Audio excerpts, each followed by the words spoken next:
Bueno, y acá estamos para empezar esta segunda hora de Cinefilia y lo vamos a hacer con otro de los estrenos que han renovado cartelera en Buenos Aires después de pasar Festival de Cine.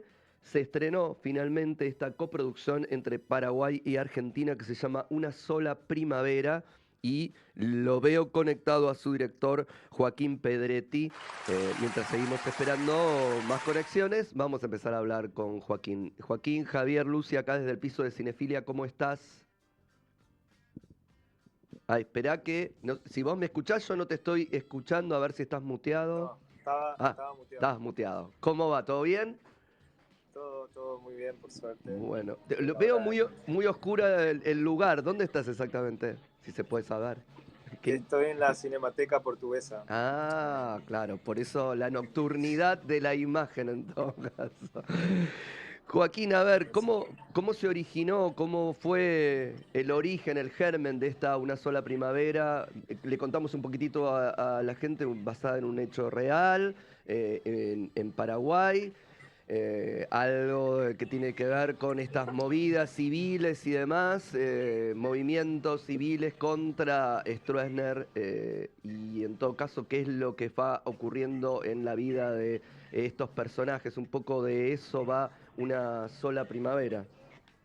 Mm, Bueno, sí, es una película que empecé a escribir hace casi 15 años con mi abuela. O sea, me empezó a contar ciertas cosas, yo las empecé a ver como potencial película y bueno, en el camino ella tuvo accidentes cerebrovasculares que no me pudo continuar contando su historia y yo le prometí que iba a hacer una película antes de que fallezca y empecé a viajar mucho, volví a vivir a Argentina y empecé a viajar mucho por Paraguay, viví también en Paraguay para realizarla y bueno, y así aparecieron todas las personas que construyeron esta película ya un poco ficcionando esa historia que me contó mi abuela y mis familiares, con la ayuda de Liz Aedo, de las productoras Lucía Alcain, Cintia García Calvo, Gaby Sabaté.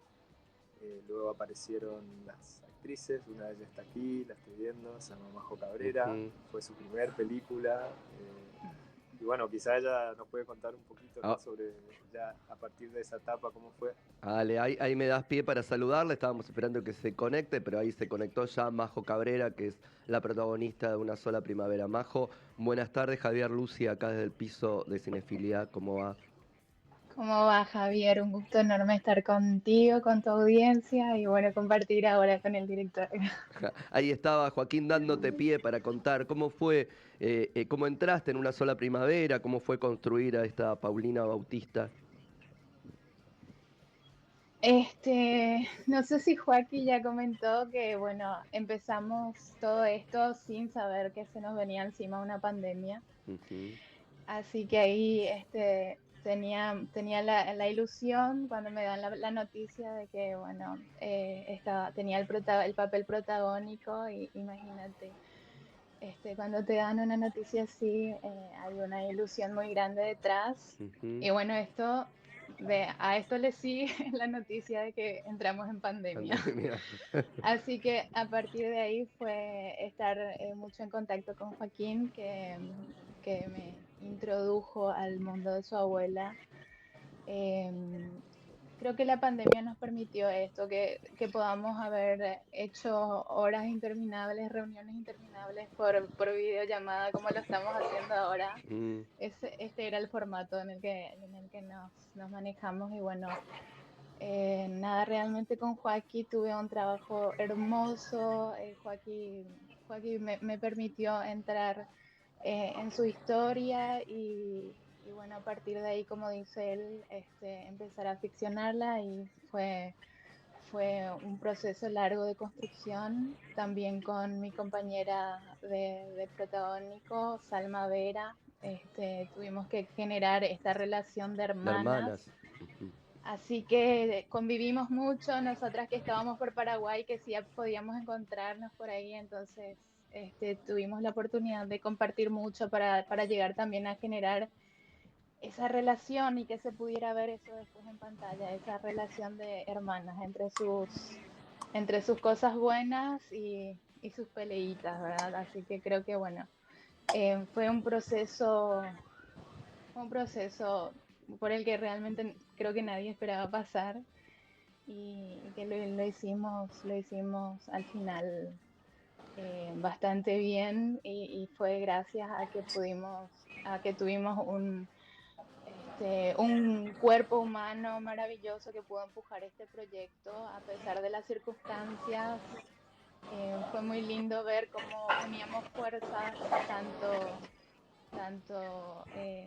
paraguayos como argentinos, trabajando codo a codo, hermanados, defendiendo el puesto de trabajo. Mm. Así que nada, una experiencia única.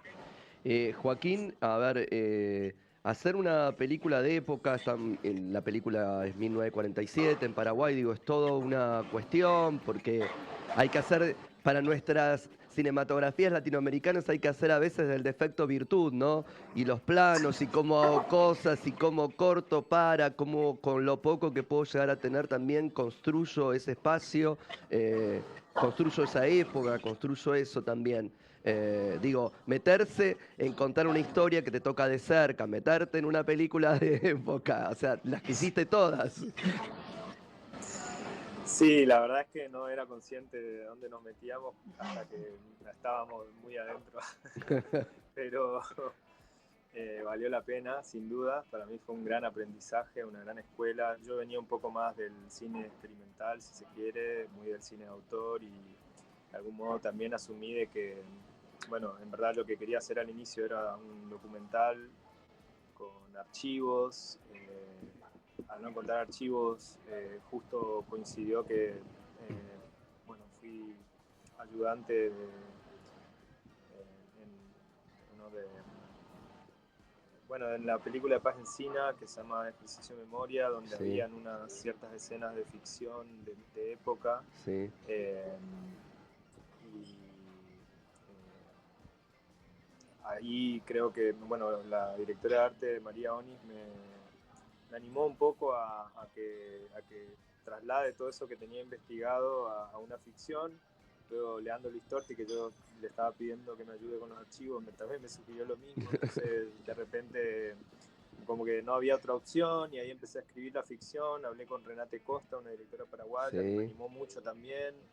Y bueno, ganó el Glazer, el ópera prima, y ya ahí como que no había vuelta atrás. Y luego lo que pasó fue que, bueno, empezó a crecer cada vez más la inflación y el premio cada vez se hizo más chico y había que Mm, decidirse hacerla así o esperar, pero en ese momento de pandemia era todo muy incierto, no se sabía qué iba a pasar. Yo realmente no sabía si íbamos a volver a hacer películas como se hacían, ¿no? De hecho, sí. no sé si es posible todavía, pero eh, tomamos esa decisión y ese riesgo, lo sufrimos un montón. Mm, Y como vos decís, hicimos ¿no? de, de esa imposibilidad una virtud, ¿no? Como tratamos de adecuarnos a los tiempos que habían, a no poder salir a la calle, a filmar con planos muy cerrados para no tener que ambientar tanto, porque en el fondo lo que nos interesaba era realmente la historia de estas dos mujeres. ujú, Entonces yo confiaba mucho en Majo, en Salma y bueno, y en el resto del elenco, que eran muy buenas actrices y actores. Sabía que podían llevar adelante la peli, delegué en ellas eso, Sabi Bus también, la coach, ayudó mucho a que haya una contención ahí y el equipo técnico sin dudas lo entendió, lo aceptó y lo llevó adelante en poco tiempo también de rodaje, muy intenso todo, pero valió la pena. sí. Yo siento que fue un desafío y una escuela para muchas personas que estábamos ahí, ¿no? Era nuestra primer peli de época y en muchos casos nuestra primer peli de ficción, ¿no? Mm, De una narrativa quizá más clásica que yo claro. intenté asumir por esto de que, no sé, sentía realmente que era un encargo de mi abuela y que si mi abuela la hubiese querido hacer hubiese sido así, parecido a los melodramas, a las telenovelas y Ujú. tratamos de entrar en ese código, de inspirarnos en las películas mexicanas, argentinas de esa época. Y bueno, salió eso, salió algo que la gente agradece y para mí es un logro, realmente. Es cierto que sí, esto que decís, estas referencias, como si la película estuviese filmada como se filmaban en los 40, en el cine argentino o en el cine mexicano. Hay algo de ese vínculo de esas hermanas que se va desarrollando, que empiezan como cada una en un lugar y de repente empiezan a conjugarse en una especie de alianza, que estos tiempos se ve el empoderamiento femenino, digo, en ese tiempo no era tan así, tienen que romper un montón de cosas, ¿no? Eso desde la mirada tuya, pero obviamente impulsado por la historia de tu abuela. Y para Majo, verte en ese lugar también, con Salma, crear ese vínculo de hermanas distintas que tienen que poner el cuerpo para salir a defenderse. Así fue. En- Mira, se abordan tantos temas y tantas problemáticas de la mano de estas dos mujeres. Como decís, por ejemplo, el empoderamiento femenino, que de hecho siempre lo decimos, esto se trata un poco de la reivindicación de la mujer, de Ujú. la reivindicación de la existencia misma y por sobre todo de la libertad, ¿verdad? Me parece que Joaquín al contar la historia de su abuela, también está contando la historia de un montón de familias paraguayas que se vieron en la misma situación, donde sus familias se dividieron por ideologías políticas y Ujú. demás. Y contarlo desde la experiencia de las mujeres creo que nos hizo acercarnos o tener la facilidad de acercarnos mucho más al público. Por lo menos en Paraguay tenemos todavía una sociedad muy conservadora y abordamos un montón de temas como la sexualidad, Mm. el guaraní, la prohibición del Sí, guaraní. guaraní. Son un montón de temas que se tocan que realmente si no se contara desde la historia de dos mujeres tan reales, probablemente el público no hubiese recibido como recibió la película, porque al ser esta historia que podría ser bien mi abuela o la madre de otra persona, uno tiene más empatía al momento de entender por qué tomaron las decisiones que tomaron. Y bueno, esto te hace salir de la peli y empezar un debate sobre todo esto y también sobre el contexto. Uno por ahí quiere saber más sobre qué fue lo que pasó, y nada, esto fue lo que nos pasó. Así es como la gente recibió la película en Paraguay. Fue muy lindo eso porque realmente Joaquín no tuvo que hablar o abordar el contexto como tal, pero sin embargo la gente que salía de ver la película salía con ganas de seguir averiguando qué fue lo que pasó en esta época, esta época que está en esta suerte de laguna mental para nosotros acá. Hubieron un saldo de 30.000 muertos, una guerra civil donde nos enfrentamos entre compatriotas, empieza el éxodo paraguayo y también la dictadura. Y ciertamente también poder debatir estos temas hoy por hoy, es muy necesario hacer el ejercicio de la memoria, es muy necesario siempre. Y con esto y más con todas las otras problemáticas por ahí que vemos en la película, uno puede identificarse siendo o no parte de esa historia.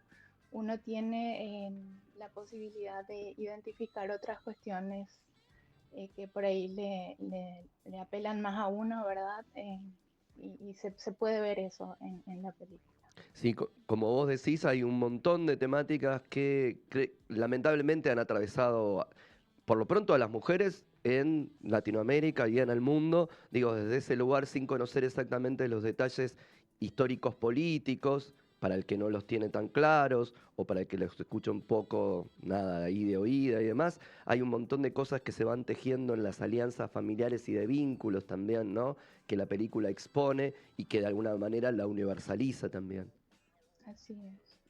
Es así, nos pasó eso, bueno, esta parte recién pudimos verla al traer la película acá, ¿verdad? Porque claro, en Paraguay pega diferente, ya desde el momento en que la película está en guaraní, Ujú. es como que, claro, entendemos todos los chistes, las Claro. jergas y todo eso, ¿verdad? Pero bueno, verlo un poco acá con el público argentino que no está envuelta en esta historia, Nada, fue muy genial eso, de que podamos descubrir que la gente también se sentía igual tocada o representada desde estos otros puntos y también fue muy, muy bienvenida la película Mm. por la gente que nos acompañaba en estos días de estreno.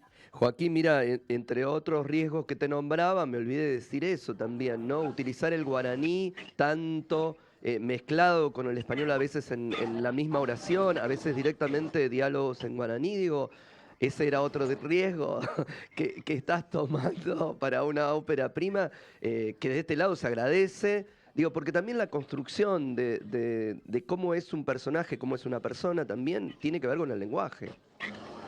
Sí, totalmente. Yo, de hecho, bueno, venía estudiando guaraní, o sea, mi abuela hablaba guaraní, en mi entorno se hablaba guaraní, pero soy de la generación a la que se le prohibió la famosa entiendo pero no hablo. Ujú. Y esta película fue una gran escuela, me impulsó a decidirme a aprender el guaraní, a trasladarme a Paraguay para empezar a hacer lo que se llama inmersión lingüística, pero sin dudas tuve el apoyo, no las hice yo solo, o sea, tuve el apoyo de un montón de personas que no solo conocían el guaraní, sino que lo hablaban súper bien, o sea, como Majo, como Lisa Edo, la escritora, que me ayudó con el guión, Ever, Paletita, de algún modo también elegimos al elenco por su capacidad de hablar, y no solo de hablar guaraní, sino un tipo de guaraní. Así también reclutamos a las yuyeras del Mercado 4 para que concretamente puteen en guaraní. Eso se notó mucho en las salas en Paraguay, la gente Claro. entendió mucho eso y había que construir también el trasfondo sonoro y eso todo era una construcción con extras en doblaje. Y ayer me decía Mechi Gaviria, la directora de sonido, la que hizo la postproducción, que fue a verla a la sala y como que le cerró mucho más cosas que no teníamos, claro, la certeza de que se iban a entender. Y para mí es una alegría porque me inauguró la posibilidad de narrar en guaraní y Mm. ahora justamente estoy acá en Portugal con la nueva peli que era de hecho la que yo quería hacer antes Ajá. y que pacté con mi abuela, le dije yo te hago la que vos querés pero después déjame hacer a mí la que yo La quiero. que yo quiero. También está, también está Majo ahí acompañando con una voz en off y bueno, era necesario que siendo una película que cuenta la historia del Paraguay y se aborde la película en guaraní, no solo en que se hable la lengua, sino que se hable de la prohibición de la lengua. Ujú. Y bueno, ya te digo, gran parte del equipo hablaba guaraní, entonces para mí era muy sencillo y fue un ejercicio muy hermoso también de salirse de esa figura del autor y qué sé yo, y empezar a entender de que esto es colectivo y que se hace en colectivo y cuando las fuerzas se suman todo es mucho más potente y en ese sentido yo aprendí muchísimo también, ¿no? Bien, bien, bien. Joaquín, me vas a permitir que te la robe un segundito a Majo de Una sola primavera para decirle que me diga algo sobre nada, porque así se conoció a Majo acá, ¿no? En esa serie de Connie Duprat, con Brandoni, con Robert De Niro. Digo, Majo, ¿cómo fue esa experiencia? Creo que hay nada dos también, ¿no? Que lo digan Uf, guaraní. Que lo digan en guaraní, así tenemos que traducir y no entienden, dale. así no entiendo, claro. Bueno, ojalá. Me estás dando una No noticia sé, si es digo, que es creo, así. no sé. La verdad que fue, ¿qué le digo? Mira, aprovecho que estamos que estamos hablando de los dos proyectos porque para mí realmente están muy, muy de la mano en mi vida Ujú. estos dos proyectos porque en Una sola primavera la habíamos grabado hacia 3 años, o fue un año antes que grabé la serie. Sí. Y es más, me llaman, me confirman para la serie cuando estaba grabando Una sola primavera.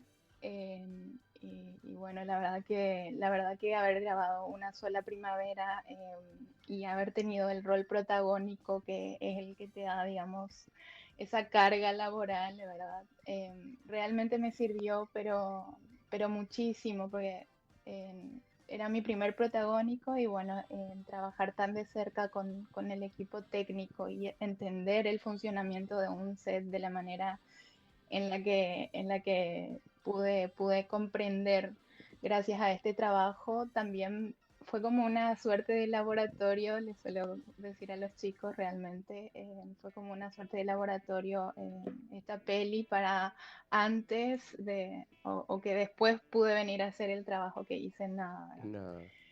En- Realmente Nada fue un regalo, un regalo del universo. En cada proyecto lo es, de hecho, como este tan íntimo proyecto que nos regaló Joaquín.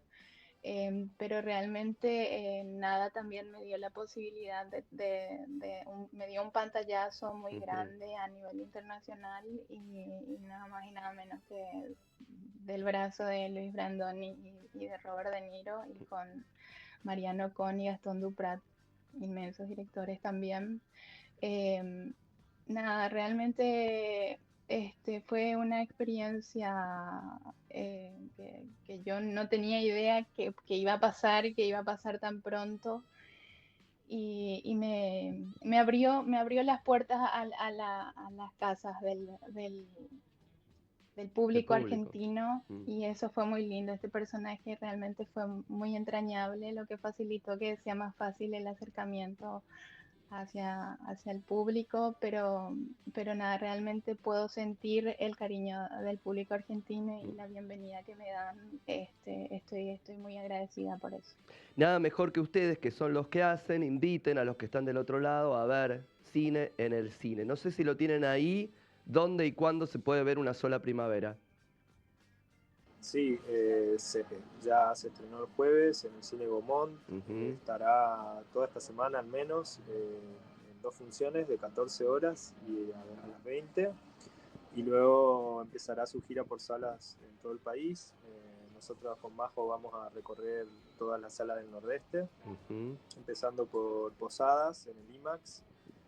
Se va a estrenar a las 19 el día 6 de noviembre. Después el 7 en Oberá, el 8 en Chaco, el 8 en Chaco, el 9 en Formosa y el 10 en Corrientes. Y ahí Bien. concluye la gira NEA y seguramente después de eso va a empezar a recorrer también los pueblos. Para nosotros es muy importante dar acceso también a los lugares donde no hay salas, porque al menos yo con mi primer peli me di cuenta de que hay un público potencial ahí al que le interesa muchísimo el cine y le interesan muchísimo este tipo de historias, y a nosotros también nos enriquece muchísimo poder compartir la película. Obviamente eso es mucho más probable que se dé en una sala, así es que también vamos a hacer algunas proyecciones con comunidades paraguayas, tanto en Buenos Aires como en el NEA, y vamos a estar avisando en nuestras redes, que es @unasolaprimavera. Bien. No, iba a decir .com, Punto pero com, me pero puse... no. Ahí está, @una sola primavera para seguir. Están las funciones acá en Buenos Aires, pero va a haber, como dijo Joaquín, un montón de funciones. Va a llegar la película al lugar donde estén. Así que a ver Una sola primavera en el cine. Joaquín y Majo, muchas gracias por este ratito acá con Cinefilia. Gracias a ustedes, un placer enorme. Nos vemos.